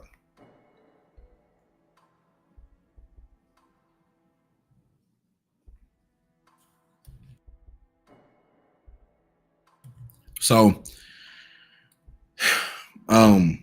we become an audience to our own lives, and the loss is deeper than we think. We've lost more than time. We've lost our depth in exchange for constant stimulation. A little bit earlier, talked about the dopamine. We lost our community that has been replaced by performative connections. Our rest. How much time you spend at nighttime scrolling, just scrolling. You know, our curiosity has been dulled by the echo chambers. Niggas ain't even thinking no more. Niggas ain't even thinking or being creative no more. Niggas is just saying something that somebody else said because somebody else said it, and that somebody else that said it is cool, so I'm gonna say it too, so maybe it look cool. And niggas done lost their own fabric of me being an individual, me being my own brain. God giving me my own brain with my own thoughts. But instead of me, using my God-given brain and my own thoughts, I'm gonna use somebody else's brain and their own thoughts, because their thoughts are you can monetize their thoughts, and maybe they monetize their thoughts, I can monetize their thoughts too. And if we can do that, now it's thousands. Bunch of niggas following each other, blind leading the blind, sheep leading sheep. It also lost our ability to be bored, which the ability to be bored once gave birth to imagination. I wasn't an only child. I'm the youngest of all my siblings. My closest is my brother Sean, 13 years apart. But once he left and went to school, I was there by myself. So I found myself bored, but that's where my imagination, where my creative sparked. You feel what I'm saying? That's where it sparked. Like, okay, maybe, niggas have lost them. I wonder. Niggas don't even wonder no more. They just do shit. When you out here just doing shit, you just, I don't know. But I don't know. Miss City Bean said, I'm tired of people regurgitating. It's like being in a Twilight Zone talking to someone. Yeah, that's what it is. But that's because niggas have lost their own thoughts, and that shit bothers me. You know what I'm saying? And I guess that's why even when I get on the internet, and sometimes when it bothers me, I get bored because I start to troll niggas because it bothers me. fuck it. If you're not gonna use your motherfucking brain, nigga, I'm just gonna find ways to twist your shit. Now I'm just being funny. Sometimes when I get bored, I drop in these chats and I'm bored. So now my imagination, until I, and sometimes I might get something, but it's just the same shit. It's not fun. It's not exciting. Like, it's very few human beings that I can just pull something from and be like, damn, that was a throw ass thought. Let me do this. You feel what I'm saying? Ain't nothing wrong with adapting an idea, but put your own flavor to it. It's like the first person that made lemonade. Damn, we're gonna put lemons, water, sugar. Then somebody else was like, I wonder when you put the lemons, water, and sugar, what if you added some strawberry juice to it? Then we got strawberry lemonade, pink lemonade. Somebody else said, damn, we can add strawberries to it. What if, you know what I'm saying? Like that, like, I don't know. That's the way I think about it right now. I'm halfway using as much brain power as I can. I'm tired of shit, but that's how it feels. It just feels like it's over and over again, and it never gets old. But what fucks me up is the way people file in for it. You know what I'm saying? And sometimes when I fall off in these chats, wherever it is, I'm just there doing a case study in my own brain. Like, damn. You feel what I'm saying? And as a content creator, you got to kind of find yourself within that shit. Like, you kind of have to ignore it, but you kind of have to pay attention to it. And like me, I can't help but to see shit the way that I see it because I'm a thinker. So I'm really trying to figure out what in the fuck. How are people here? And it, like, especially once people prove themselves to be, I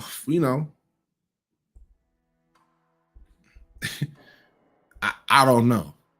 I see myself to be a stand-up guy. People who I grew up with, people who love me, see the same thing, within me, to be a stand-up guy. You feel what I'm saying? It ain't too many folks on earth that can really say something bad about me, and the ones that do, they can still say something good. Fuck them, still to this day, but it is what it is. I look on this internet and I constantly see niggas saying, "Oh, I'm playing a character," and for me, somebody who I've never played a character is, besides when I was doing a play when I was in school, but as far as just being an individual, I can't help but to be me. I grew up, my mama and my daddy and my brother and my other siblings and everybody encouraged me to be me. So I grew up always being myself. I've never had to adopt nobody else's ideals of what the fuck to be. So for niggas to get on here and play, and then the character that they play is so flawed. It's so weird. It's so freaked out, dicked out. It's so weird. These niggas, every day niggas is arguing over their sexuality. I ain't never had to worry about that. That's strange for me to watch this shit. Is it entertaining? Maybe. Yeah, sometimes I ain't doing shit. If I'm at work, I'm cut out, but it's still strange to me. You know what I'm saying? It's city beans exactly. I get bored easily, especially if someone can't. Mouth got dry. Can't stimulate my mind. I love building thoughts and ideas with people. It's actually fun. I'm forever thinking A to Z, talking to myself. Yeah, I do the same shit every goddamn day. Every day I get up, I'm going through the motions of, trying to find more creative ways to do this shit. You feel what I'm saying? I'm just thinking. And I take notes in my phone. I actually gotta get a brand new phone to put more notes in. I'm running out of space, but that's just where it goes. But all that shit has been lost. It's the ability to be bored, which once gave birth to imagination. The experiment failed because we we let machines and algorithms mediate the most sacred parts of our human experience, which is joy, grief, connection, creativity, and identity. But once that shit becomes monetized, everybody's in the chase to get monetized. Oh, I gotta get monetized. I gotta. What is being monetized? Is my question. That's my question. But once things being monetized, these things become distorted beyond recognition.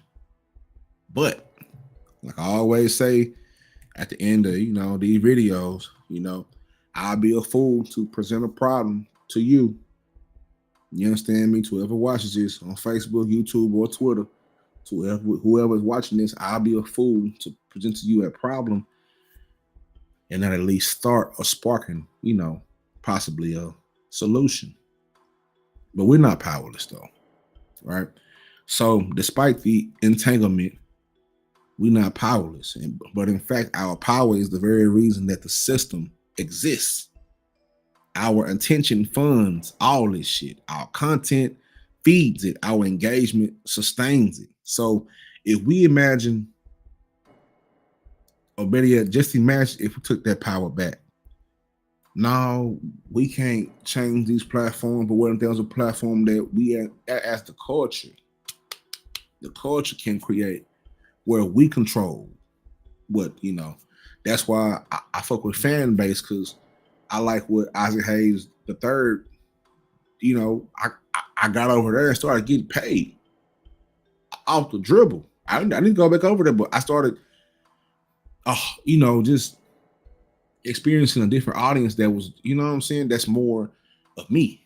That's more for me. This YouTube shit is cool. This Facebook shit is cool. This X shit is cool. The fan base shit is cool. But in the midst of all this content creation shit, in the midst of all these weird ass niggas and these weird ass bitches and all this, I'm not no weird ass nigga. I've never in my life sought out to be the most popular nigga or the most whatever. I've sought out to be just me. You feel what I'm saying? So in this chase, not really a chase, but in this path of trying to find the right people to consume my shit, the right audience, right? It's the concept of a bottle of water. A bottle of water might be $1.25, over here. In the airport, it's gonna be about $5. Over here, it might be $3. But the bottle of water is the same bottle of water. It's just wherever it's placed at. And I've experienced that. And once I started getting paid for my content or get paid for the things that I create, that shit changed the game for me. It changed how I thought about the shit. I'm like, damn, I really can't do this shit. Because for a minute, it was like, damn, am I doing this shit in vain? What the fuck? But that's you feel what I'm saying? That's what this is. So once I had to get that through my mind to not give a fuck, because I'm an overthinker. Even when I was playing football, I'll be doing some shit and my coach would be like, why'd you freeze up right there? Well, damn, coach, I'm thinking you're overthinking it. You right there. The nigga with the ball is you reading, you are beating him to the spot. But you froze, you know what I'm saying? It's like that. So it's like, let me not hesitate with this shit. Let me just keep going.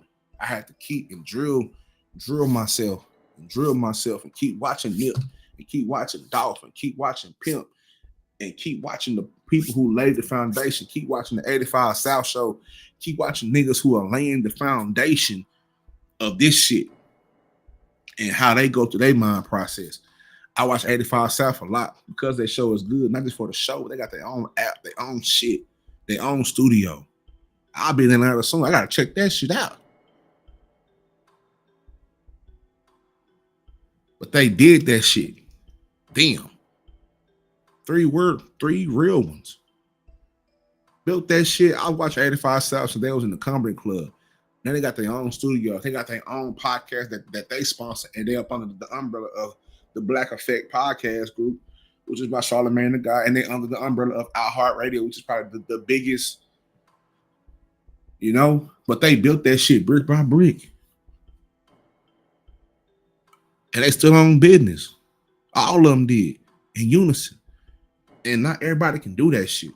You feel what I'm saying? So I'm watching niggas who build their own shit, and I see myself as somebody that's shit.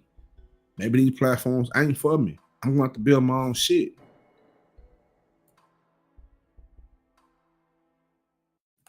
I'm going to have to do shit a different way. You feel what I'm saying? Shit, I studied Tech Nine. Tech Nine is totally independent, but they got that shit rocking. They're on a Forbes list. You're not hearing that shit on the radio every goddamn day, but every show, every merch sold out. This shit sold out. The brand, Strange Music, all that shit like that. That shit is inspiring to me, personally. As somebody who's a content creator, that shit is inspiring to me.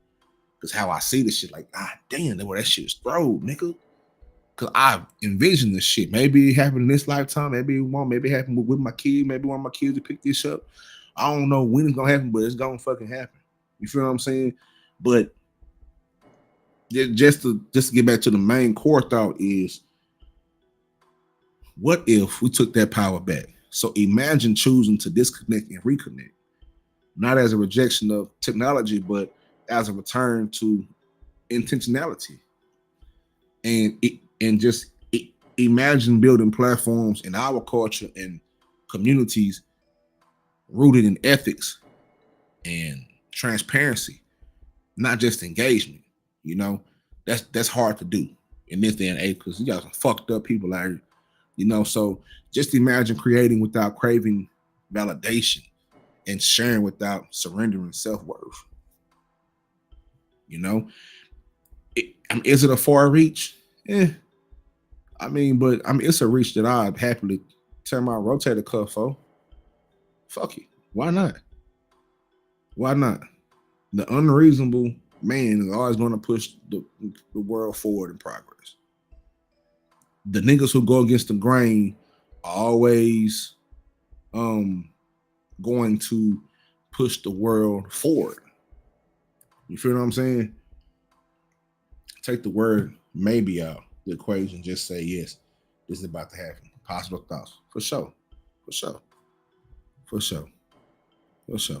I'm just saying maybe in terms of, contextual, type shit. You know what I'm saying? But I can for sure dig that.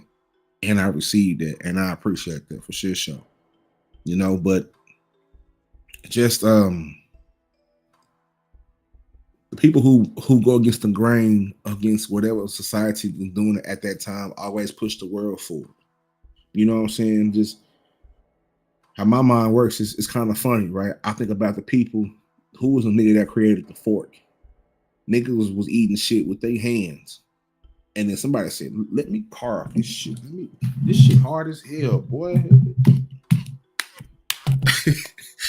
Got this.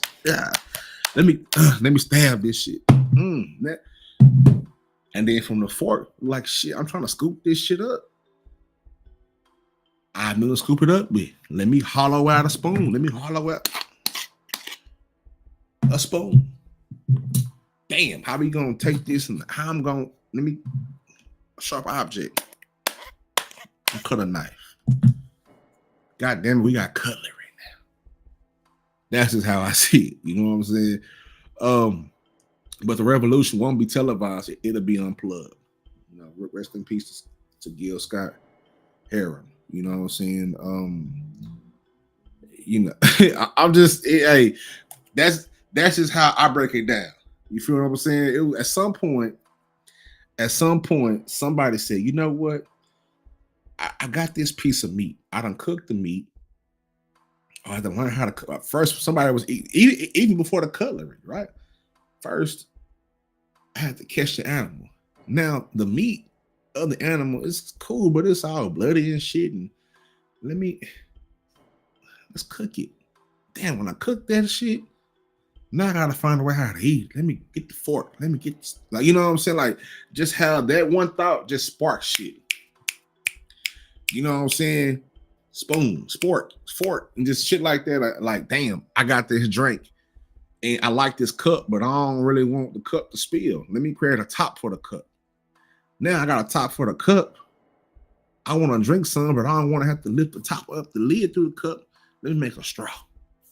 Boom, now we got straw. Bendy straw, swirly straw. It's just shit like that where that's where my mind kind of goes with that shit. I know it might, but that is where it kind of goes. But the real revolution won't be televised. Let's close this out. We almost at 2 hours. I want to keep it in that 2 hour range. This is good shit. But the real revolution won't be televised.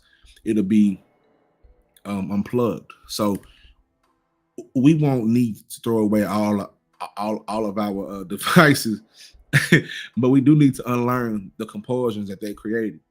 We have to remember that being online is not the same as being alive. Being online is not being alive. That the presence is not pixels, and that meaning is not metrics. So the next era of humanity won't be defined by how connected we are digitally, but how present we are emotionally, socially, and spiritually. That's a whole other part that I kind of wanted to go to metaphysical route, but I didn't for the sake of time. I'm trying to squeeze these down, I'm trying to squeeze it down, but I might make a part 2. But no amount of followers would ever take place, would ever replace what it means to be truly seen. No viral moment can replicate what it feels like to be truly known. You feel what I'm saying? This is the end of the experiment if we choose it to be that. These platforms won't motherfucking stop, unfortunately. The algorithms have no soul, they have no morals, they have no ethics, they have no anything. So they have no spirit. They won't apologize. These corporations won't dismantle themselves. They're making too much motherfucking money. They got fishes in the flow. But we don't need their permission to opt out of the madness. We just have to start choosing differently. Pause before you post. Engage with intention. Log off to check in. Protect your mind like it's sacred, because it really is. This isn't just digital hygiene, it's soul preservation, in my opinion, right? So the social experiment may have failed. It may have failed, or I think they accidentally bumped into some shit. They didn't realize what this shit was gonna turn into. I go back to the very beginning of this piece of content, and I ran briefly through the brief history of social media. I stopped at YouTube. 2005. YouTube was only been for 20 motherfucking years. 2005. 2006, Google bought YouTube. I wonder what made Google buy YouTube in 2006, because at that point, it wasn't popping like that. It's videos of these guys off in the room, like sweating, like musty as fuck in the room. Like, oh my God, bro, we got 40 videos on this platform. Nobody's coming to the platform. I don't know. They was in that bitch panicking. But look at YouTube now. And look at what niggas is doing with it. Now, crazy work. Crazy work. I got to find that video. They was in that bitch panicking. Like, oh my God, we got 40 videos. How are we going to get people here? How are we going to do whatever? And Google came and swooped the fuck in. Added some sauce to it. They had the lemonade. Google said, you know what? What if you put some strawberry juice in that bitch? What if you put some motherfucking, we gonna sauce you up. Gonna sauce you up. Some that they seen, some trend that they saw made them buy YouTube in 2006. Briefly after YouTube just dropped, because it wasn't hot back then. It was like a site and everybody kind of knew, and it was kind of cool. It was kind of cool, but it had like Kit Kats and shit like that. Kit Kats and mice doing the Running Man and weird. It had some real freaky shit going on at the very early stages of YouTube, but Google seen something and they bought that shit. So, but I think we still have the power to pass a greater test, and it's us versus the algorithm now. The fucked up thing is the algorithm is a piece of us as well. So, will we let the machines define what it means to be human, or will we, will we remember for ourselves, right? Will we remember for ourselves? You feel what I'm saying? I'm gonna be honest. I'll be glad when there's a day. I don't care. Oh, let me make that bigger. I can close that out now. We done with the shit. I will be glad when there's a day. I don't care if one day, 30 days, 90 days, where there is no cell phones, gaming systems that people can reply on. Then they had to use the brain cells. Yeah. You still got a landline? God damn. Still got that. Woo, woo, woo. It's coming. Hey, I need to get one. I want a landline. I ain't gonna lie. Shit, when I get me a house, I'm getting the landline. You know what I'm saying? But that's dope as hell. But some people just like it's crazy how this works, how society works. You know, they went so fast to move past, went from the CD, niggas got the digital streaming platforms. Now vinyl are coming back into play. You feel what I'm saying? 90s wear it's starting to come back off into play. The vintage style is starting to come back into play. After niggas got through a whole era wearing skinny jeans, I was still, I was so much of a South Dallas nigga. Didn't gonna tell you when I was in college, nigga, I was still wearing Dickies. when niggas was in the skinny jean era, nigga, my body is not built to wear skinny jeans. I'm 6 foot, 280 plus. You know what I'm saying? The way I'm built, skinny jeans ain't made for me. I ain't no skinny nigga. You know what I'm saying? I'm a little bit more, what's the word, husky than the average young nigga. You understand me? So skinny jeans won't do me no favor. You feel what I'm saying? And I was still wearing Dickies. I was still wearing baggy shit. You know what I'm saying? He be like, "You tighten that shirt?" No, I wasn't wearing no tight shit. I was me. I was still gonna be that, and I'm still to this day. I don't give a fuck.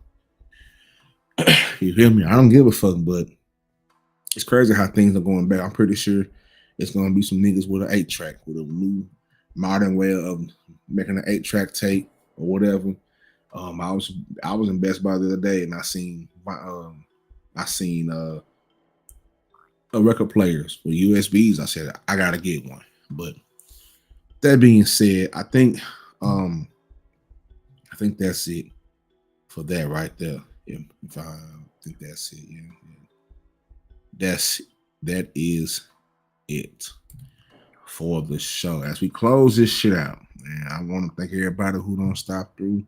Miss City Bean, Love is Blue, and everybody else who stopped through that didn't drop down. I appreciate you too. Next time, drop down and get to it. You feel what I'm saying? Let me see. I do have these things. Like I said before, this is an interactive show. So if you can, please take your phone. If you watch this on TV, that QR code at the bottom right-hand corner will take you to all my social media platforms, Instagram, Facebook, Twitter, and things of that nature. I also got the ceramics on deck. So if you are in the art, like your little throw piece of art, you feel what I'm saying? I got you. You know what I'm saying? Shout out to everybody out there though. Shout out to everybody on Twitter, YouTube, and Facebook. I'm out of here. I am out of here. You know, already. Peace to you as well. God bless you. Thank you for showing up to the show. Appreciate you. I'm done. Let me come out. Oh, Star. Wait a minute. Star about to play. Are they playing right now?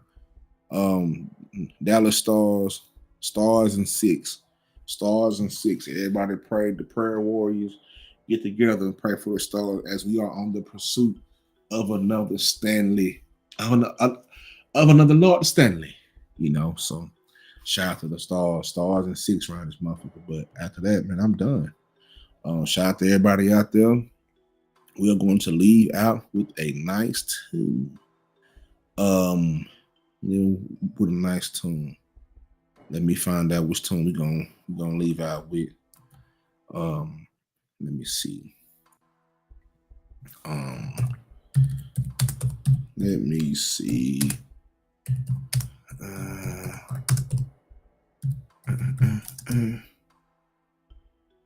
Oh yeah. We start off with Rally Boys. Shout out to the Rally Boys. Shout out to Cottonmouth. Shout out to Jizz. No, we're gonna start off with One for the Money. Rally Boy featuring Young Bleed. You understand me? I'm out of here, man. Y'all have a good night. Long live everybody we lost, man. We going forward with this shit. Make sure you also subscribe to Trill Pill Digital. Let me see if I can get that right there. Trill Pill Digital. Let me see if I can find the link real quick. To Trill Pill Digital before I get down all the way through there. Let's go over here. Switch the camera, man. Go over here. Yeah, Trill Pill Digital. That is the one that we trying to build up as we speaketh. That is what houses this show and what is going to house a few shows. If you just go on Trill Pill Digital, it's a lot of bingeable content. I really have a lot of bingeable content. Let that shit run. You know what I'm saying? Let that shit run. Let that shit run. You feel me? Appreciate it. I appreciate it, Miss City Bean. Thank you very much. Thank you very much. We got to get into the algorithm, y'all.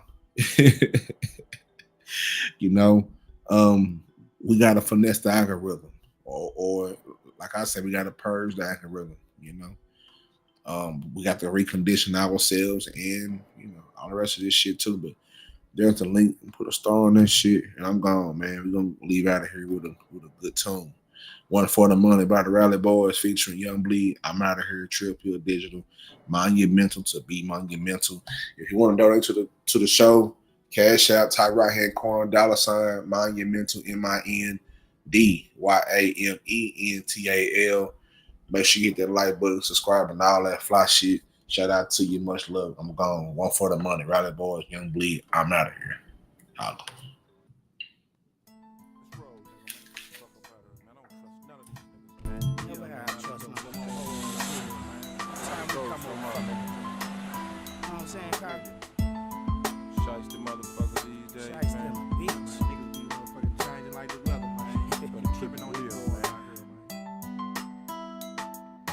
Some other shit, bitch. I sing a sunshine song. And if you don't like it, kill your punk ass song. See, I'm a G-ball man. All the time, motherfucker. You wanna see ball man? Cross the line, motherfucker. See me? I'm a hustler in the still of the night, nigga. On the low, keeping it real with what's right, nigga. Bullshit be out of mind and out of sight, nigga. A full clip loaded with rounds, keep it tight, nigga. I'm what you like. If you a hater, you can sleep with the fishes, the sharks, and the alligators. This the new world order. Money man slaughter for a small fee. When they get to talking this shit, look, you can call me. And I'ma tear the head off the government with words. Predicted in proverbs, crumbling bitter herbs on the mission for money. Picture my motive as we mob to this music through the 214. But don't confuse it. I'm riding through the dirty south, thugging with a boot in my mouth. Rowdy cowboy style, quick to shoot out. With me and Cottonmouth and Jizz, no blowing that endo, belling like felons and nigga shit. Ain't no telling. When we heard me, one for the money. 3 niggas in the bucket. Hollin' about fuck that nigga. Do you trust that nigga? Is it real? Or do we want to see you get your cap here, nigga, huh? Give me say, one for the money. 3 niggas in the bucket. Hollin' about fuck that nigga. Do you trust that nigga? Is it real? Or do we want to see you get your cap here, nigga, huh? I see the world staring at me. Wicked people in high places. The more got a stack of murder cases. A dead niggas took out the game by their partner. The devil riding with you and you swear you never saw him. So how the fuck you figure that you can survive? With 17 high ones in your 9-8 bubble, I believe I've seen some of the realest niggas die. Everything from concrete feet to bullet holes in the eye. Now watch a guy that's punk, timid and shy. Step foot in the dirty and rumble with these wise guys. I see the light, so I stay all by my dough. Say clear hating ass fools and Jezebel ass hoes for show. 3 niggas in a photo. Bleed, grab the wheel, they feel the steel of my fofo. And when you know, I left the whole hood shaking. And on the late night news, a couple lives had been taken. Fucking with niggas that love murder with a passion. I fire up my dozer and keep on matching it goes. One for the money. 3 niggas in the bucket. Hollin' about fuck that nigga. Do you trust that nigga? Is it real? Or do we want to see you get your cap here, nigga, huh? Give me say, one for the money. 3 niggas in the bucket. Hollin' about fuck that nigga. Do you trust that nigga? Is it real? Or do we wanna see you get your cap here, nigga, huh? I say my life has been judged by motherfuckers who don't know me. They talk a good game, but they ain't got shit to show me. Bitch niggas, I always put a G in the cross. They ain't trying to like us, Young Bleed, so pass the weed and we gon' ride and stay on loc. Down south, nigga, always go for broke. We in it to win it, till the motherfucking world blow up. South Southside, say it loud when a nigga show up. No time for misdemeanor shit, nigga grow up. Felonies keep a nigga low key. Try to see the paper chase before it even take place, and end up with the shit out my ass over your face. Before you judge, show some love, player. What you saying? The players are playing because the game is paying enough pain to make the average nigga change. We killing where we hanging at and making money while we slanging that. Three niggas in the buck. Hollin' about fuck that nigga. Do you trust that nigga? Is it real? Or do we wanna see you get your cap here, nigga, huh? Give me say one for the money. Three niggas in the buck. Hollin' about fuck that nigga. Do you trust that nigga? Is it real? Or do we wanna see you get your cap here, nigga, huh? Give me say what now?